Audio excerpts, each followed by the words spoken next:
What's up, gamers? And Forza 5150 here, EGX. Of course, we are trying to get a first view of Red Dead Redemption 2 on PC. Now, this is kind of a new game, but not a new game because they finally put out the PC port for Red Dead Redemption 2, which I'm kind of excited about, mainly because it's PC. The first Red Dead was supposed to come out on PC and never did, and I was upset about it because I actually sold my Xbox because it was the only game I played and thinking that it was going to come out. It never did.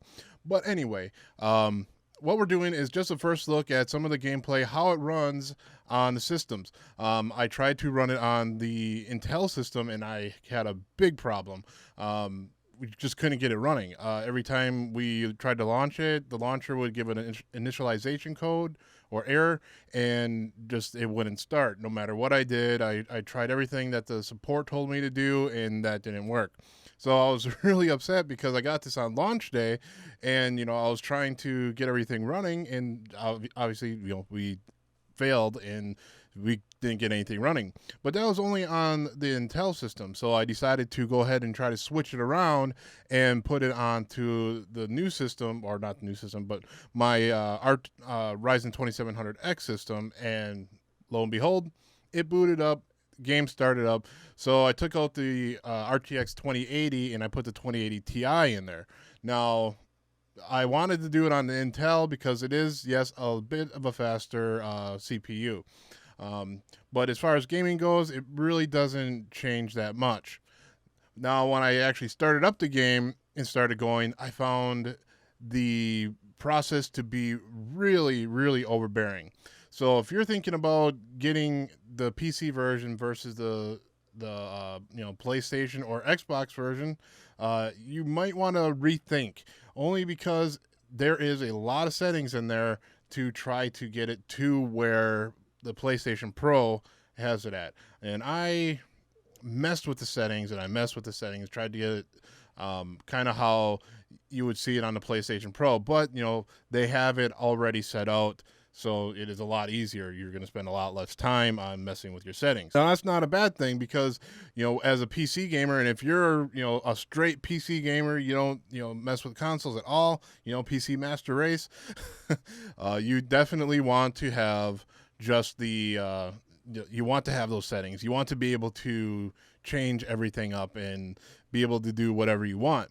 Now, when I went through the settings, I was able to find a slider where it had different levels of quality. It didn't tell you if you're just at medium or you're at high or at ultra. You just had a different slider that said you want to favor quality or you want to favor performance, and then like favor quality had a few different steps in there, and it just changes the settings through there. But you want to really look into what it's actually changing when you do that. There's also a spot that's locked, which lets you use the Vulkan renderer versus the DirectX 12. Now, I tried the DirectX 12, and the only problem with the DirectX 12 is that you cannot use HDR in it. And I was kind of disappointed about that because I do like using HDR when I'm in 4K, because my TV supports 4K, and I can bring the latency down to about 18 milliseconds. But that's still pretty high compared to like my 165 hertz Predator, which is going back. That's a whole nother situation. I may or may not do another video on that. So what can we say about the Red Dead Redemption on PC?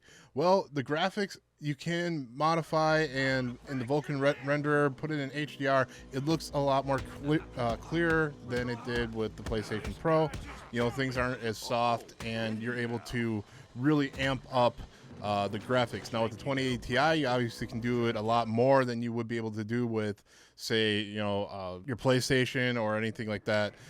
So when you're thinking of the quality versus the performance, think that the PlayStation almost always runs 4K at about 30 frames per second. So we're able to get up to about 60 frames per second, which I actually had a problem with, and that's where my problem comes in, or where I have an issue with this. I was able to get around like 40, 45 when I put the slider up to a bit more quality. But if I maxed it out and then I went through and I messed with the settings to really have the perform, the main massive quality, I was dropped down to like 14 frames per second. That's with the 2080 Ti, obviously not in SLI, and this is DirectX 12, so you most likely will not be able to run this in SLI. I don't know how SLI works with Vulkan. I never actually looked that up, but I know DirectX 11 is the base where you're able to run SLI. Now, my main thing was the controls. The controls are definitely something that I am not used to. Now, if you're a main PC gamer, then this shouldn't be a problem for you. Third person, for me, is always wonky trying to use a mouse and keyboard. I can do it with something like Division 2, but I do prefer a controller even in a game like that.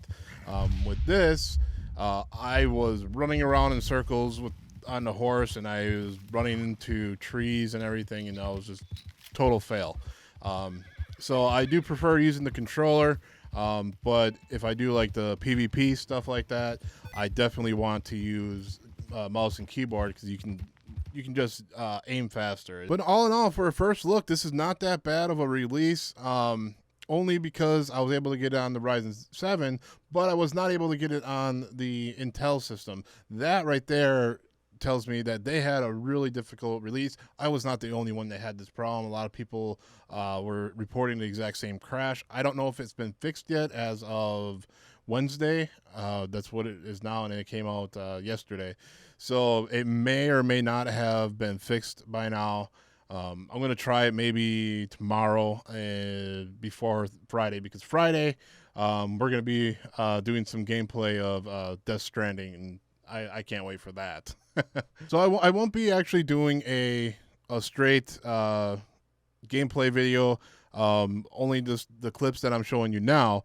But what we'll do is run some of the benchmarks on the lowest settings and the medium, and one of the medium settings, because there are just too many settings to really to tone down or get an accurate benchmark on it. Maybe that's what they wanted to do. They wanted to put too much in there to actually get an actual benchmark. But they did add a benchmark tool that we're able to use, which I'm going to do in one of the next videos coming up. We'll try to keep everything running with the RTX 2080 Ti. We'll run the 2080, and we'll try both CPUs a little bit. I'll probably do them in 2 separate videos. Hopefully, I'll have some time after Death Stranding is coming out. I have a feeling I'm going to be playing that a lot, so hopefully I'll have the time to be able to, run these benchmarks for you guys. But should you buy this for PC? If you don't have it on PlayStation 4 Pro, then definitely, I would say buy it. This is an awesome game. The storyline is amazing, and I mean, that is almost not debatable. Anybody that's played the game and likes anything Western is definitely going to like this game. The story is in depth, and if you haven't played one, just remember that this is actually a continuance, or not a continuance, but more of a prequel to 1. So 1 is 2, 2 is 1. Is that right? Nah, who knows? But yeah, you basically, no spoilers, obviously.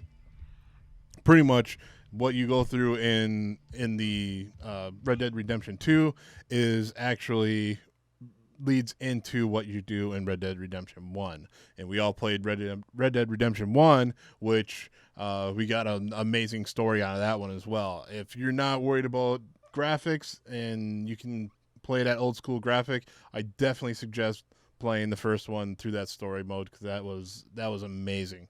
So all in all, the game runs pretty good. Once I was able to kind of dial in where they want you to have the settings, I put it on the default. I defaulted everything. I turned off VSync because I'm running on the G-Sync monitor, and I ran it in 1440p, and everything ran great. We didn't have any major problems. There was a few problems where like a dog was like jumping up and down, which I didn't get a recording of, unfortunately. but it did jump down to like 40 frames per second in a lot of spots, sometimes like 35, even in that. And I think that's more that they are still dialing in the performance and optimization for this game. You know, some games it's really well optimized, like Modern Warfare, really well optimized game, and you know they've been working at it for a long time. With Rockstar, you know, they have a lot of games out, but they don't have as much as some of the others. And, you know, mostly what they have to go on is what you've been playing in Grand Theft Auto, you know, in, you know, LA Noire and stuff like that. So their optimization had a little bit of work to do. So that's all I'm going to do for this video. I wanted to try to get something out to you guys yesterday. So I'm just trying to get this out to you now, kind of do a talking head thing and try to give you guys some of the stuff that I've already done. Unfortunately, it is middle of the semester, and I am, you know, kind of swamped with schoolwork, and then, you know, all these games coming out, and I'm trying to get them all. And I've been playing Modern Warfare a ton, and now Death Stranding's coming around the corner, and I'm just like, oh my god, I want to play this, but I got so much real world responsibilities to do. Anyway, that's all we're going to do for this video. Let me know what you think of the game of this release.